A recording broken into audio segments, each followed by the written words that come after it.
Bismillahirrahmanirrahim. Assalamualaikum warahmatullahi wabarakatuh. Alhamdulillahirabbil alamin. Wassalatu wassalamu ala asrofil anbiya'i wal mursalin wa ala alihi washabihi ajmain, amma ba'du.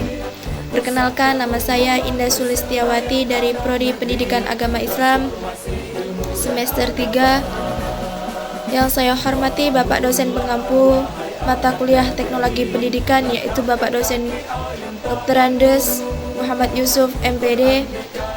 Izinkan saya di sini, berkenankan saya untuk menyampaikan perihal tugas ujian semester ganjil yang Bapak berikan pada minggu lusa.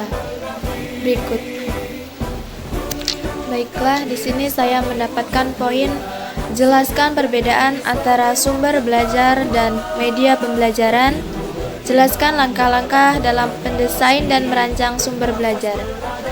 Di sini ada poin pertama, yaitu media pembelajaran adalah suatu media yang berfungsi untuk mempermudah dalam proses memberi informasi dalam suatu pembelajaran, sedangkan sumber pembelajaran adalah seluruh sumber yang bisa digunakan untuk mendapatkan materi atau data dalam rangka proses mencapai tujuan dan pembelajaran.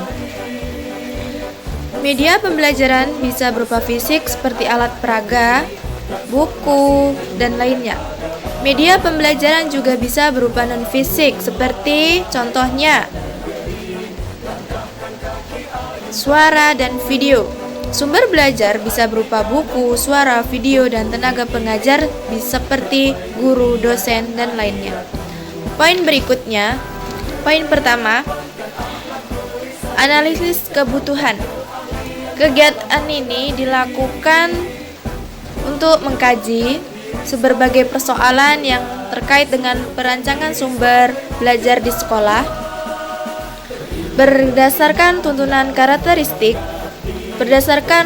karakteristik tersebut, setiap mata pembelajaran dalam kurikulum berbasis kompetensi, baik dari misi, kompetensi yang harus dimiliki, maupun dari segi materi harus dimiliki, maupun bahan yang akan disampaikan kepada anak didik.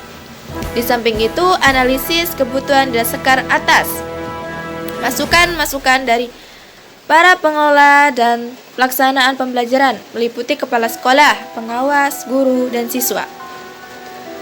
Analisis difokuskan kepada kebutuhan-kebutuhan yang diperlakukan dalam merancang sumber belajar, termasuk kemampuan-kemampuan yang disyaratkan bukanan dengan merancang sumber belajar. Poin kedua, penetapan sumber belajar. Berdasarkan analisis kebutuhan yang telah dilakukan, langkah adalah menetapkan sumber belajar yang akan digunakan. Kegiatan ini dilakukan dengan cara mengkaji berbagai teori dari hasil analisis kebutuhan konsep dan konstruksi yang telah tersusun, akan dijadikan rujukan dalam menetapkan sumber belajar. Poin ketiga, pengembangan sumber belajar. Pengembangan sumber belajar ini dilakukan dengan cara mengkaji dan meneliti berbagai masukan yang bersoalan dan penetapan sumber belajar yang digunakan dalam pembelajaran selanjutnya dapat dijadikan bahan bagi kegiatan revisi penggunaan sumber belajar. Hasil revisi ini kemudian menjadi rujukan untuk digunakan dalam kegiatan belajar mengajar.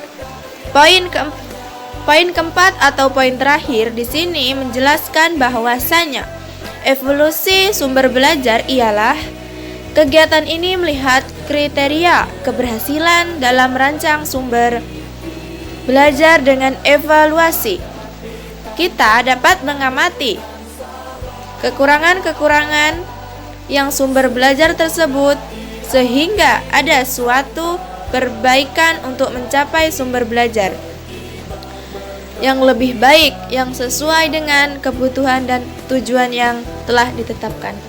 Mungkin hanya itu yang dapat saya sampaikan atau saya jabarkan dalam tugas UAS semester ini. Kurang dan lebihnya mohon maaf yang sebesar-besarnya. Saya akhiru kalam, wabillahi taufik wal hidayah. Wassalamualaikum warahmatullahi wabarakatuh.